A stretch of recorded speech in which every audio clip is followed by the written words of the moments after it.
"Don't bother coming to the wedding." She didn't shout it. Didn't announce it to the room. She leaned in during a moment when everyone was distracted by the cake samples spread across my mother's dining table, and she whispered it with a smile no one else could see. I was holding a fork. Mid-bite. The lemon buttercream was still on my tongue when the words landed. I looked at her. She looked back. And in that split second, I understood that this wasn't impulse. This wasn't anger. This was a decision she'd already made, probably weeks ago, and she'd just been waiting for the right moment to deliver it. My mother laughed at something my aunt said. My sister's fiancé was scrolling through his phone. The room kept moving. But between us, everything had stopped. I set the fork down slowly. I didn't ask why. I didn't argue. I just nodded once, barely perceptible, and stood up. "I'm going to head out," I said to no one in particular. My mother glanced up. "Already? We haven't even picked the flowers yet. I have an early meeting tomorrow." It wasn't true. But no one questioned it. They never did. I grabbed my jacket from the back of the chair, kissed my mother on the cheek, and walked out the front door without looking back. The air outside was cold. Sharp. The kind that makes your lungs ache if you breathe too fast. I stood on the porch for a moment, keys in hand, and felt something settle in my chest that I hadn't felt in years. Clarity.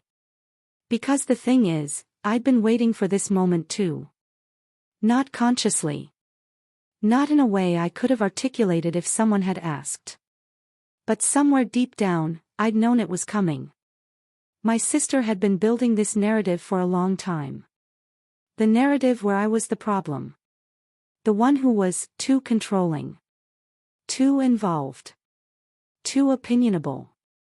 And the irony was that every single one of those accusations came from moments where I'd been the one holding things together. When our father's business started failing, I was the one who restructured the debt. I spent 3 months going through every contract, every invoice, every loan agreement. I negotiated with creditors. I found tax deductions no one else had noticed. I built a payment plan that kept the business afloat long enough for him to sell it without declaring bankruptcy. My sister was in grad school at the time. She didn't know any of it was happening until it was over.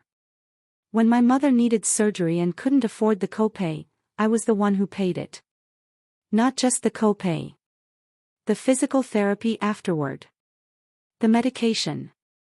The modifications to her bathroom so she could shower safely during recovery. My sister sent flowers.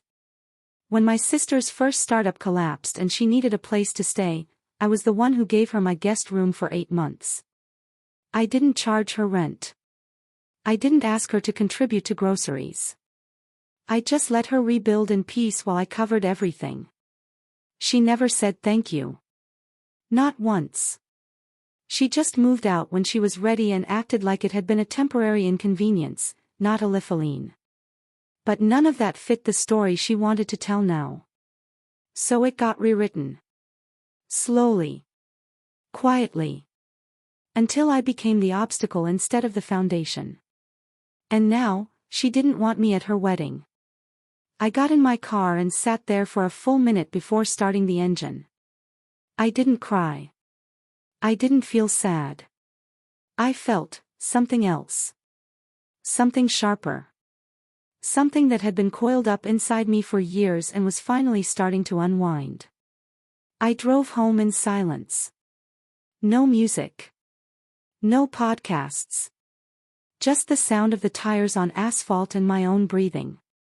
When I got to my apartment, I poured myself a glass of water and stood at the kitchen window, looking out at the city lights. My phone buzzed twice.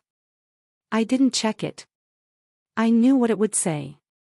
Someone asking where I went. Someone wondering if I was okay. Someone performing concern without actually caring about the answer. I set the phone face down on the counter and opened my laptop. I wasn't angry. I was methodical.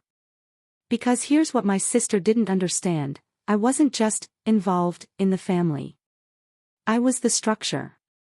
I was the one who'd co-signed loans, who'd set up LLCs, who'd connected people to opportunities, who'd quietly fixed problems before anyone else even knew they existed. And I'd done it all without asking for credit, without demanding recognition. Because I thought that's what family did. But if I was no longer family enough to be invited to her wedding, then I was no longer obligated to hold up the architecture I'd built around her life. I started small. I opened the shared business account we'd created 2 years ago for a side project that never launched. The balance was $340. I transferred it to my personal account and closed it. Then I went through the domain registrations. 3 websites I'd set up for various family projects. All still in my name. All still on auto-renewal from my credit card. I transferred them to a generic registrar account and removed my payment information. Then the credit card. The one I'd given her access to 4 emergencies. The one she'd used exactly 4 times in the past year, always for things that weren't emergencies. Dinner with friends. A weekend trip. New furniture. I canceled the card. Then I went through the contacts. Business connections I'd made for her. Investors I'd introduced her to. Mentors I'd vouched for her with. I didn't burn any bridges. I just sent polite emails letting them know I was no longer affiliated with her projects and that any future communication should go directly through her. By 2 a.m., I'd gone through everything. Every shared document. Every joint responsibility. Every invisible thread that tied my stability to her ventures. And when I finally closed my laptop, I felt lighter than I had in years. I didn't block her number. I didn't send a message. I didn't announce what I'd done. I just stopped being the invisible scaffolding. And then I waited. The first sign came 3 days later. My mother called. "Sweetheart, I need to ask you something." Her voice had that careful tone. The one she used when she was trying not to sound like she was taking sides but absolutely was taking sides and wanted me to know it without her having to say it. "Sure, Mom. Did you close the business account?" I paused. I was at a coffee shop, laptop open, working on a client proposal. I took a sip of my latte before answering. "I did." Silence. "Why?" "Because it was in my name, and I'm not using it anymore." "But your sister." "Mom, if she needs a business account, she can open one. She's an adult." Another pause. I could hear her breathing, could practically see her sitting at the kitchen table, phone pressed to her ear, trying to figure out how to navigate this conversation without upsetting anyone. "She's upset." "I'm sure she is. She says you're trying to sabotage her." I almost laughed. "Almost." "Mom, I removed my name from an account that had $340 in it. If that sabotages her, she has bigger problems than me." "Don't be like that." "Like what?" "Cold." The word hung in the air between us. Cold. As if boundaries were the same as cruelty.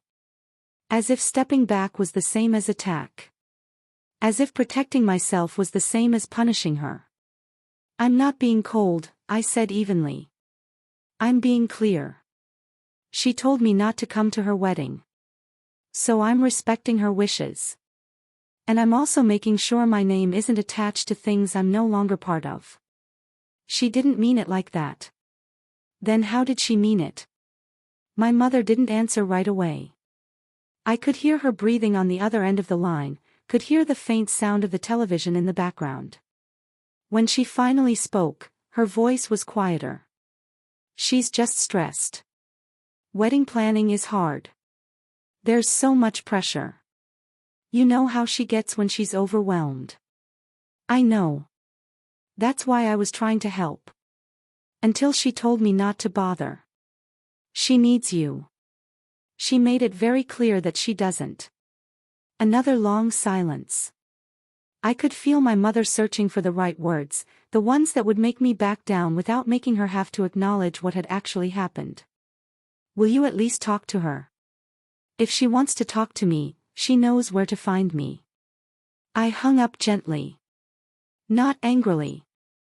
Just, done. And then I went back to my proposal. The second sign came a week later. My aunt called. My aunt, who I hadn't spoken to in 6 months.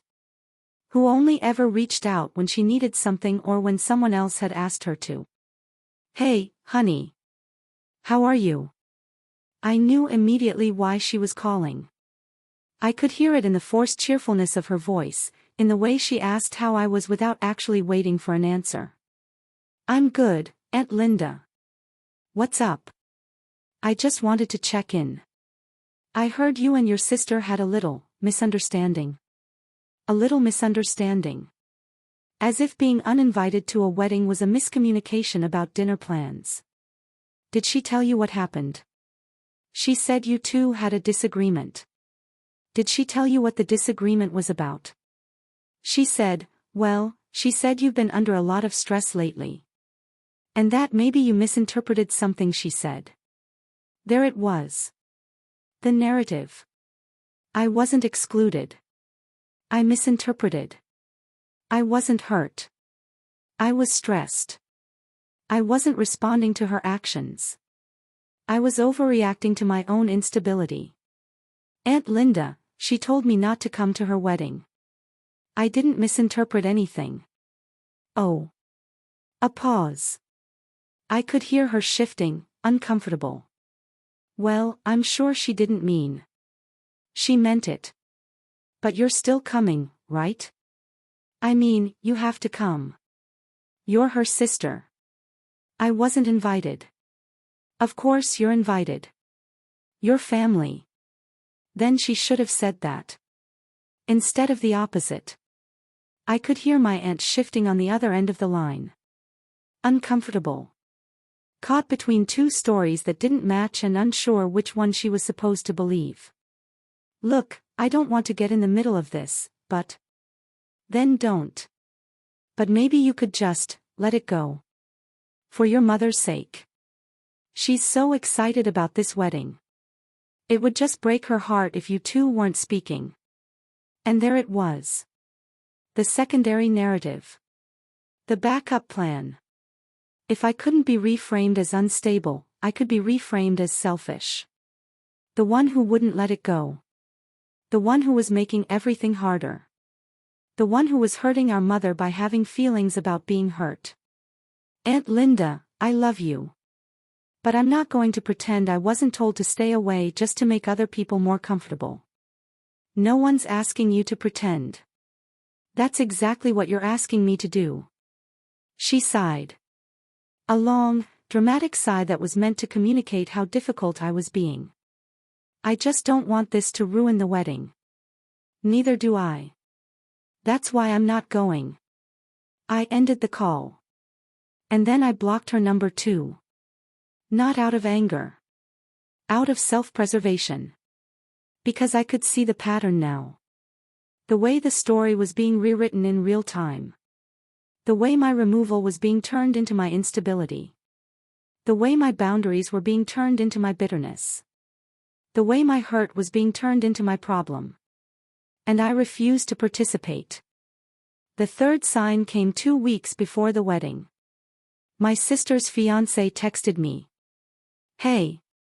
Can we talk? I stared at the message for a long time before responding. About?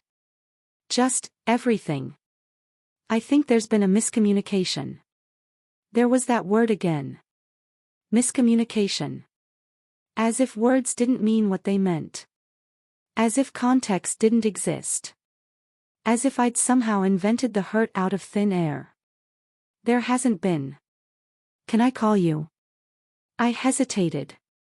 Part of me wanted to say no. Part of me was curious what version of the story he'd been told. Fine. He called 30 seconds later. Hey. His voice was careful. Measured.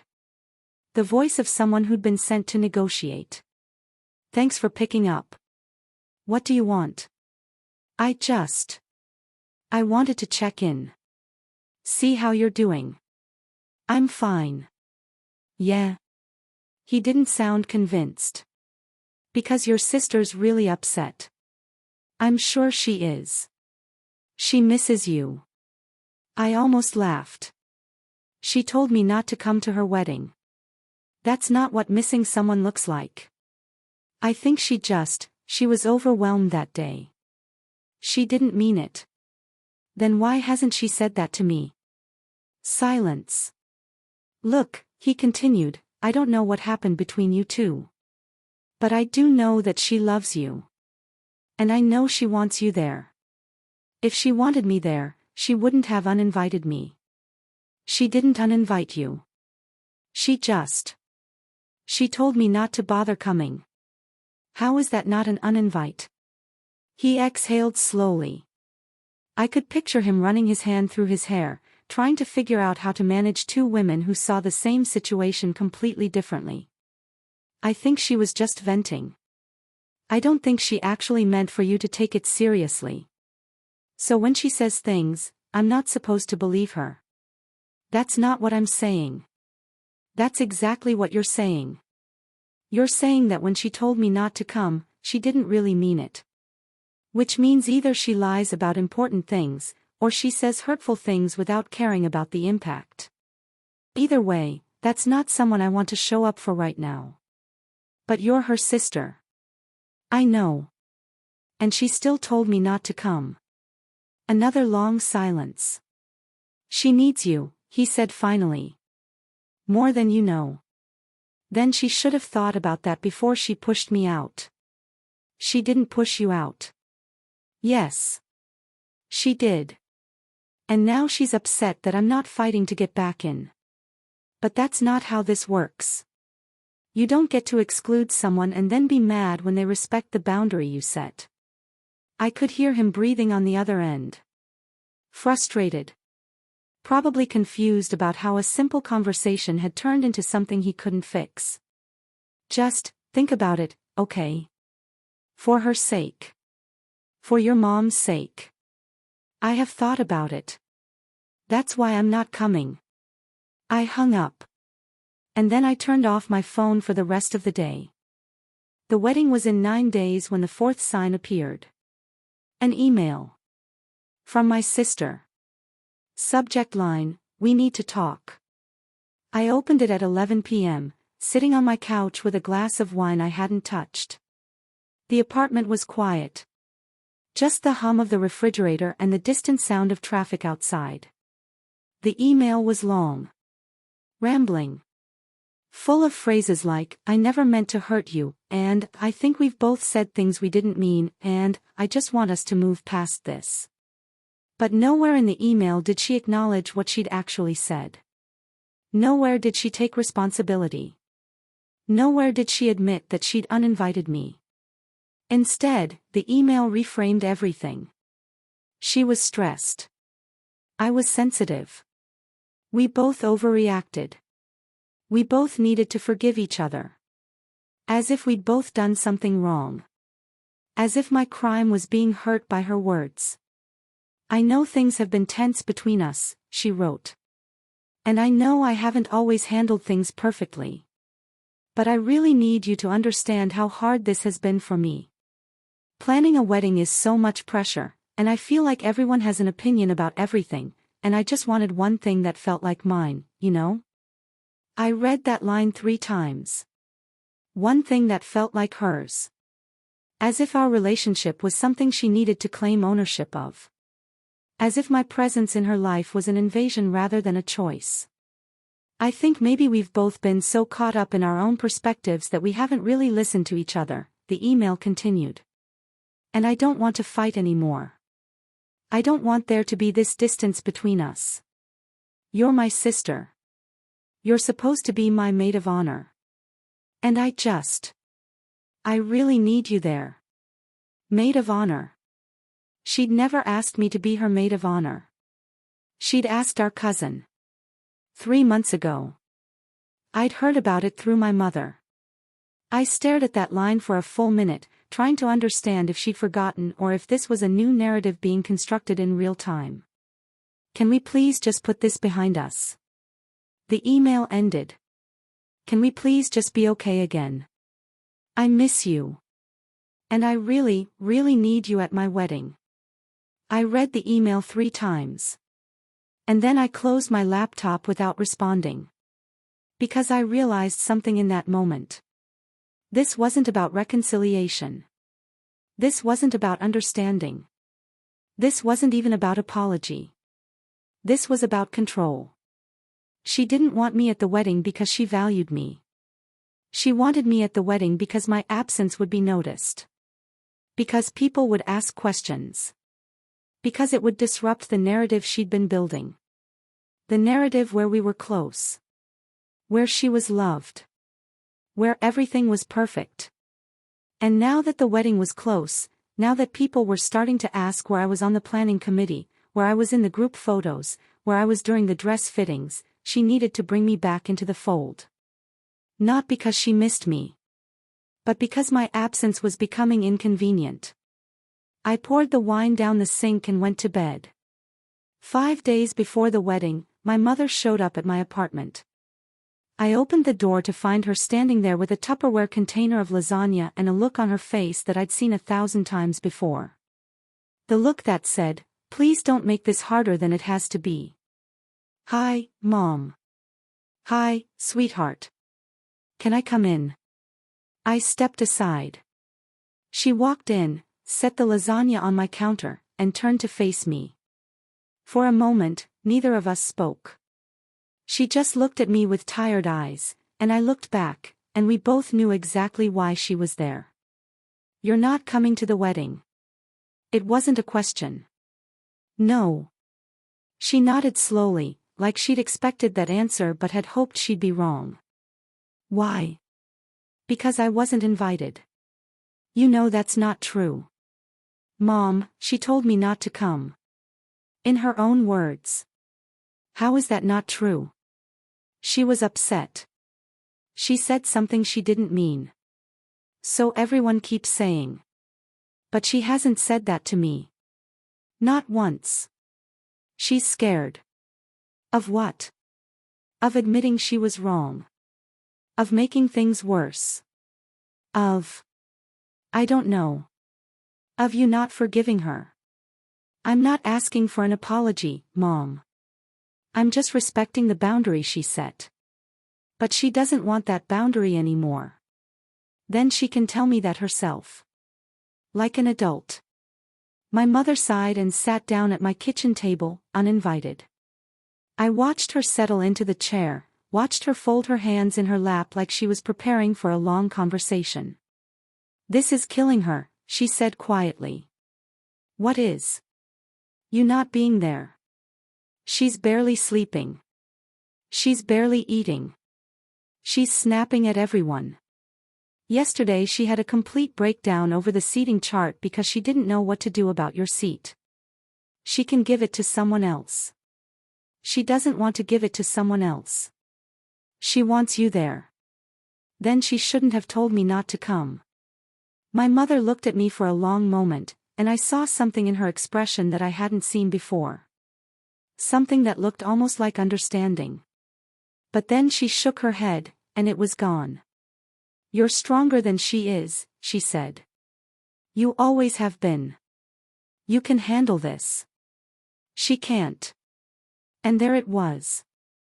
The thing no one had said out loud until now. I was stronger. So I was expected to absorb the damage. I was capable. So I was expected to carry the weight. I was stable. So I was expected to let myself be destabilized for the sake of everyone else's comfort. "Mom," I said quietly, "I love you. But I can't keep being the person who has to be strong enough to tolerate being treated poorly." "No one's treating you poorly." She uninvited me from her wedding. She didn't mean. It doesn't matter if she meant it. She said it. And she hasn't apologized. She's just expecting me to show up anyway and pretend it didn't happen.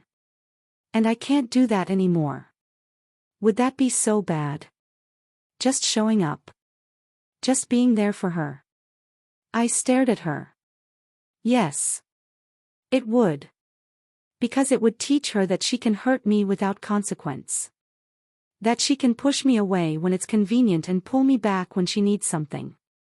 That my feelings don't matter as long as hers are managed. My mother's face crumpled slightly. Not into tears. Just into something softer. Something tired.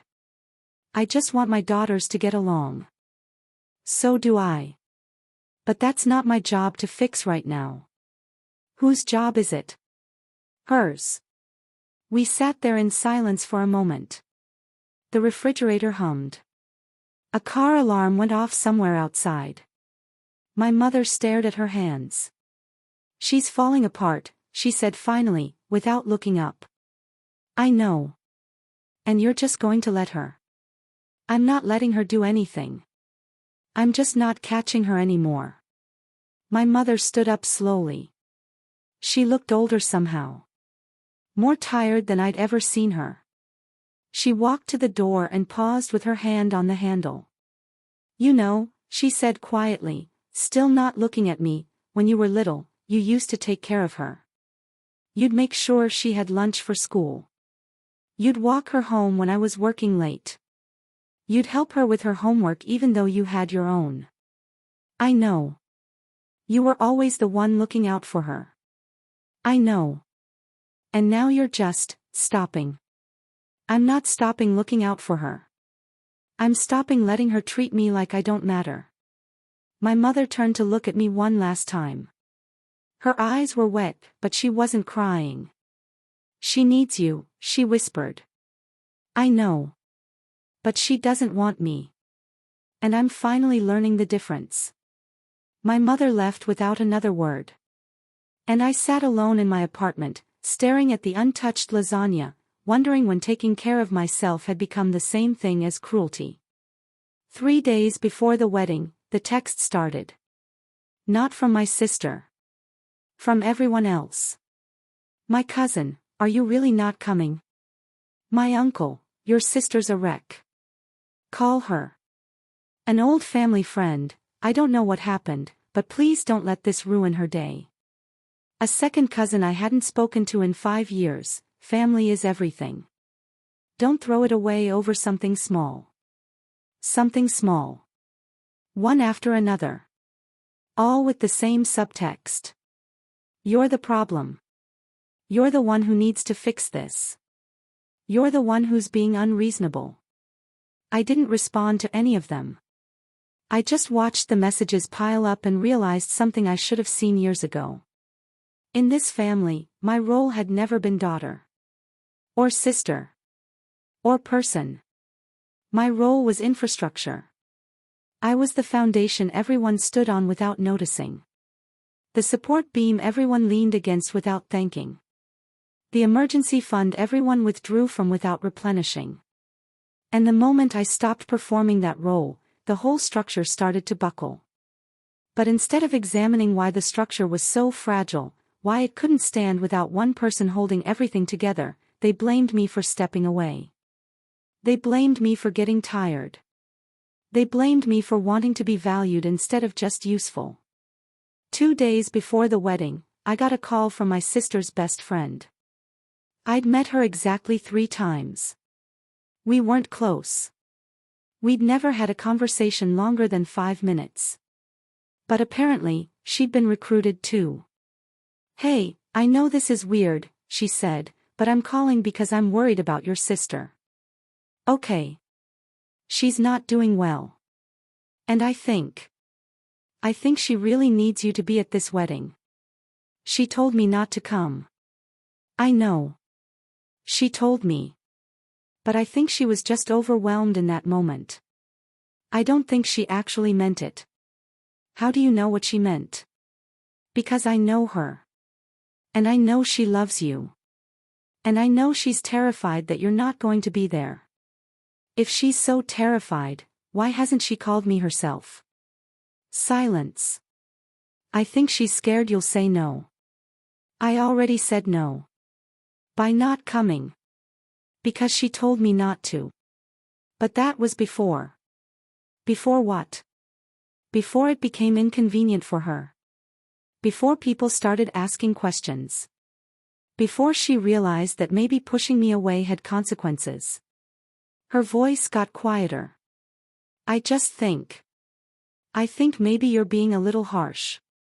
Harsh would be showing up and making a scene. Harsh would be telling everyone what she said. Harsh would be fighting with her in front of her guests. I'm not being harsh. I'm being absent. Because that's what she asked for. That's not what she asked for. Yes. It is. She just didn't think I'd actually listen. I hung up. And then I silenced my phone completely. The night before the wedding, I got a voicemail. From my sister. I didn't listen to it right away. I stared at the notification for 20 minutes, phone in hand, sitting at my kitchen table in the dark. Finally, I pressed play. Her voice was shaking. I don't know what to say. I don't know how we got here. I need you. Okay. I need you. And I know I messed up. I know I said things I shouldn't have said. But I can't do this without you. I can't walk down that aisle knowing you're not there. Please. Please just come tomorrow. We can figure everything else out later. Just, please. I'm begging you. Please don't do this to me. The message ended. I sat there in the dark, phone in hand, and felt absolutely nothing. Not satisfaction. Not vindication. Not even sadness. Just emptiness. Because the thing she still didn't understand was that this was never about the wedding. It was about the years of being taken for granted. The years of being expected to show up without question. The years of being useful but never valued. And her voicemail didn't change any of that. It just confirmed it. She didn't need me because she loved me. She needed me because things were falling apart without me. And that wasn't the same thing. Please don't do this to me, she'd said. As if I was doing something to her. As if this whole thing hadn't started with her doing something to me. As if my absence was an attack rather than a response. I deleted the voicemail. And I went to bed. I didn't go to the wedding. I turned off my phone. I stayed home. I made breakfast. I read a book. I went for a walk. I lived my Saturday exactly the way I would have if it had been any other Saturday. And somewhere across town, my sister got married without me. I didn't think about what she was doing. I didn't imagine her walking down the aisle. I didn't wonder if she was happy or sad or angry. I just existed. Separately. And it felt like the most honest thing I'd done in years. At 12:47 a.m., my phone started ringing. I was in bed. Not asleep, but close. That space between wakefulness and rest where your mind finally stops running in circles and your body starts to feel heavy. The phone lit up on my nightstand. My sister's name. I stared at it for 3 full rings before I picked up. Hello. Silence. Then breathing. Then a sound I hadn't heard from her in years. Crying. Not the polite kind. Not the performative kind she'd perfected for sympathy. This was raw. Messy. The kind of crying that comes when something breaks that you didn't know could break. I need you to come get me. Her voice was barely recognizable. Shaking. Small. Stripped of every bit of composure. Where are you? I'm in your driveway. I sat up. What? I'm outside. Please. I need to talk to you. I got out of bed slowly. Walked to the window. Pulled back the curtain. And there she was. Sitting on the curb in front of my building. Still in her wedding dress. The full thing. Layers of white tulle spread around her like a collapsed parachute. Mascara streaked down her face in dark rivers. Hair half undone, bobby pins hanging loose. A vision of something that was supposed to be perfect but had come completely apart. I stood there for a long moment, looking down at her. And I felt nothing. Not triumph. Not vindication. Not even pity. Just a quiet, settled certainty. I grabbed a sweater, slipped on my shoes, and went downstairs. When I opened the front door, she looked up. Her eyes were swollen. Red. Desperate. "Thank God," she whispered. "I didn't know if you'd." "What happened?" She tried to stand, stumbled slightly on the layers of fabric. I didn't move to help her. She steadied herself against the car parked behind her and looked at me with an expression I'd never seen before. Fear. "Everything fell apart," she said. "Everything." "What do you mean?" The vendors. The photographer didn't show up. Half the flowers were wrong. The caterer said there was a problem with the payment and almost didn't serve dinner. The DJ, her voice cracked. The DJ played the wrong song for our first dance and then his equipment stopped working halfway through the reception. I said nothing. She kept going, words tumbling out faster now, desperate. "And the venue coordinator kept asking me questions I didn't know the answers to because I thought you were handling those things but you weren't there and I didn't have backup plans for any of it and." "I wasn't handling those things," I said quietly. "You never asked me to handle those things.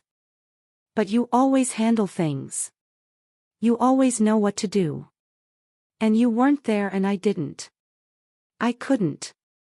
She stopped. Swallowed hard. "And then people started asking where you were." There it was. And I didn't know what to say. I told them you were sick. But then Aunt Linda said she'd talked to you last week and you seemed fine. And then Mom said you weren't sick, you just decided not to come. And people started looking at me like. Like what? Like I'd done something wrong. I crossed my arms against the cold. "Did you?" She flinched. "I didn't. I didn't mean what I said. You know that. I was just stressed." "I know. Everyone keeps saying that." "I was." Her voice rose, then broke again. "I was overwhelmed and I just needed to feel like I had control over something. And you were always so present. So involved. And I just wanted one thing that was mine. That I didn't have to share. That wasn't about you being the one who fixed everything. So you pushed me out." "I didn't push you out. You told me not to come to your wedding." "I know." She covered her face with her hands. "I know. And I'm sorry. I'm so sorry. I didn't think you'd actually. I thought you'd just ignore it. I thought you'd show up anyway. Because you always show up. You always do. No matter what I say or how I treat you, you always just show up. Not this time." She dropped her hands. Looked at me with something close to panic. "But I needed you there. And you weren't. And everything went wrong. And I don't know if it's because you weren't there or if it's just that without you everything falls apart anyway." I took a slow breath. The night air was cold. I could see her shivering in that ridiculous dress, could see goosebumps on her bare arms, could see the way her whole body was shaking from cold and crying and the weight of realizing something too late. "Why are you here?" "Because I don't know what to do. Because I messed up. Because I need." "No. I cut her off. Why are you here? At my apartment. At midnight. On your wedding night. She stared at me. Mouth open. No answer ready. Where's your husband? He's at the hotel. We're supposed to be at the hotel. But I couldn't. I couldn't stay there. I couldn't pretend everything was okay when it wasn't. When I knew I'd. You left your husband on your wedding night to come here. I had to. I had to talk to you. I had to fix this. Why? Because you're my sister. I was your sister 3 weeks ago when you uninvited me. I didn't uninvite you. Her voice echoed in the empty street. A dog barked somewhere in the distance. Yes, you did, I said quietly. You just expected me to ignore it. Because that's what I've always done. I've always ignored it when you hurt me. I've always let it go. I've always been the one to smooth things over and make it okay. And this time, I didn't. She was crying again. Harder now. I can't do this without you. You chose to. I didn't choose. You did. You chose to exclude me. You chose to spread a narrative that I was the problem. You chose to let everyone believe I was unstable instead of telling them the truth. You made your choice. And I made mine. But I need you. And there it was again. The only thing that had ever mattered. Need. Not love. Not respect. Not value. Just need. I looked at her standing there in her ruined wedding dress, crying on my driveway, and I realized something I should have understood years ago. She didn't miss me when I was gone. She missed what I did for her. And the moment things started falling apart, the moment the structure I'd quietly built around her life started to collapse, she came back. Not because she valued me. But because she needed the scaffolding. I'm sorry, I said quietly. But I can't help you. Her face went white. What? I can't be the person who fixes this for you anymore. But I'm your sister. I know. And you still told me not to come to your wedding. I said I was sorry. I know. But sorry doesn't undo the last 3 weeks. It doesn't undo the way you let everyone believe I was the problem.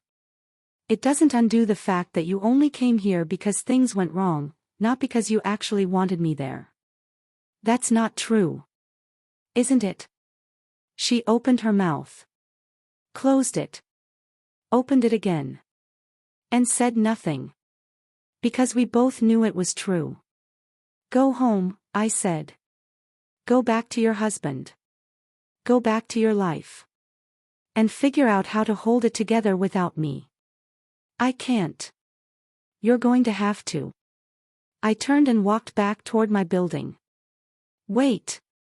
She stumbled forward, fabric catching under her feet. Please. Please don't do this. I'll do anything. I'll tell everyone the truth. I'll apologize publicly. I don't want an apology. Then what do you want? I stopped. Turned back to look at her one last time. I want you to understand that I'm not a tool you pick up when you need something and put down when you don't. I'm a person. And I deserve to be treated like one. I know that. No, I said quietly. You don't. But maybe now you'll learn. I walked inside. Locked the door. And went back upstairs. I sat on the edge of my bed for a long time, listening. At first, I could hear her crying outside. Then I heard her trying my door. Knocking. Calling my name. Then I heard a car door open. Close. An engine start. And then silence. I looked at my phone. Saw the missed calls. The texts. The voicemails. All from tonight. All from people who'd been at the wedding. all saying the same thing. Where are you? Your sister needs you. Something's wrong. Please call back. And I realized something that should have been obvious all along. The wedding didn't fall apart because I wasn't there. It fell apart because it was built on a foundation that had never been solid. A foundation that depended on me holding everything together while getting none of the credit. A foundation that only worked as long as I was willing to be invisible. And the moment I stopped being invisible, the whole thing collapsed. Not because I sabotaged it, but because it had always been fragile. And everyone had just been too comfortable to notice. 3 days later, my mother called. Your sister's devastated. I know. She wants to talk to you. I know. Are you going to call her? No. A long pause. Why not? Because I don't owe her that. She's your sister. She's also the person who uninvited me from her wedding and then only wanted me back when things went wrong. That's not love, Mom. That's convenience. That's not fair. Maybe not. But it's true. Another pause. Longer this time. When my mother spoke again, her voice was different. Smaller. She's saying you ruined her wedding. I almost laughed. How did I ruin her wedding? I wasn't even there. Exactly. That's what she's saying. That you weren't there. And that's why everything fell apart. So I'm responsible for things going wrong even when I'm not present. But when I was present, I was too controlling. Do you see the problem here, Mom? My mother didn't answer right away. When she did, her voice was quieter. Tired. I don't know how to fix this. It's not yours to fix. You're both my daughters. I know. And one of your daughters told the other not to come to her wedding. And now she's upset that I listened. She didn't mean it. Then she should have said that. 3 weeks ago. Instead of waiting until everything fell apart. Silence. She's not you, my mother said finally. She's not as strong. She doesn't handle things the way you do. I know. But that doesn't mean I have to keep breaking myself to hold her together. I'm not asking you to break yourself. Yes, you are. You're asking me to absorb the hurt and show up anyway. To pretend it didn't happen. To be the bigger person. Again. That's what breaking myself looks like, Mom. My mother didn't respond. After a moment, I heard her take a breath. I don't know what to tell her. Tell her the truth. Which is that some doors don't reopen just because you cry in front of them. I hung up. A week later, I got a letter. Not an email. Not a text. An actual handwritten letter. From my sister. I almost threw it away without opening it. But something made me stop. I sat down at my kitchen table, turned the envelope over in my hands, and finally opened it. The letter was 4 pages long. Front and back. Her handwriting was messy in some places, careful in others, like she'd written it multiple times before settling on this version. It started with an apology. A real one.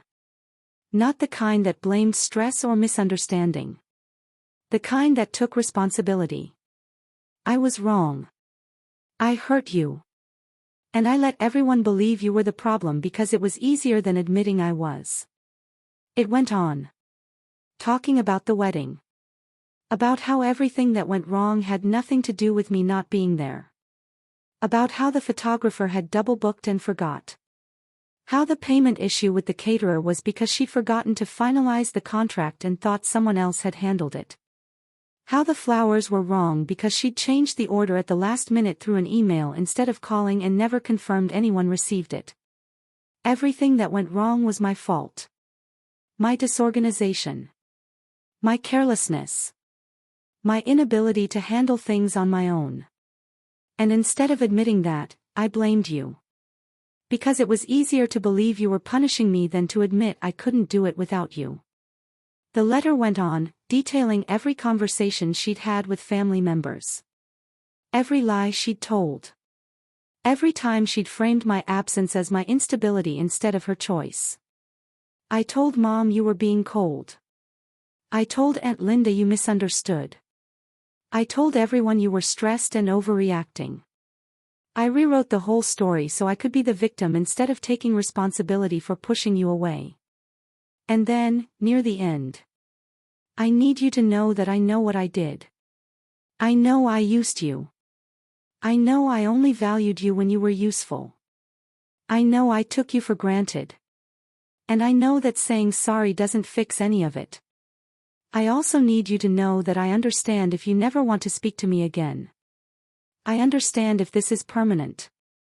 I understand that I broke something that might not be fixable. But I needed to tell you the truth. Not because I think it will change anything. But because you deserve to hear it. The letter ended with a single line. I don't expect you to forgive me. I just needed you to know the truth. No signature. No plea. No request. Just acknowledgement. I set the letter down. And for the first time in weeks, I felt something other than emptiness. Not forgiveness.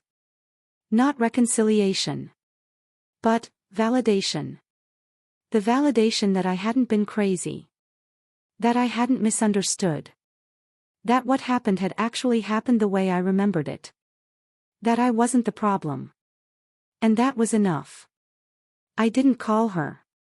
I didn't write back. I just folded the letter, put it in a drawer, and went on with my life. Because here's what I'd learned. Some relationships aren't meant to be saved. Some people only value you when they need you. And sometimes, the kindest thing you can do for yourself is walk away from people who only love you when you're useful. My sister had spent years building a version of our family where I was the infrastructure. The foundation. The thing everyone stood on without noticing. And when I removed myself, the whole structure collapsed. Not because I destroyed it. But because it had never been built to stand on its own. And that wasn't my fault. It was theirs. 6 months later, I ran into my sister at a coffee shop. It was completely accidental. I was picking up an order to go. She was sitting in the corner with her laptop, working on something, headphones in. Our eyes met across the room. She looked different. Smaller somehow. Tired. But also something else I couldn't quite name. Awake. She didn't smile. Didn't wave. Didn't make a scene. She just pulled one headphone out and gave me a small nod. I nodded back. And then I picked up my coffee and left. No conversation. No closure. No dramatic reconciliation or confrontation. Just two people who used to be close, now standing on opposite sides of a boundary that one of them had drawn and the other had decided to respect. And as I walked out into the afternoon sun, coffee in hand, I realized something I hadn't felt in years. I was free. Not from her. From the version of myself that had believed love meant tolerating being diminished. From the version of myself that had believed family meant accepting mistreatment in silence. From the version of myself that had believed I was only valuable if I was useful. And that was worth more than any wedding invitation. That was worth everything.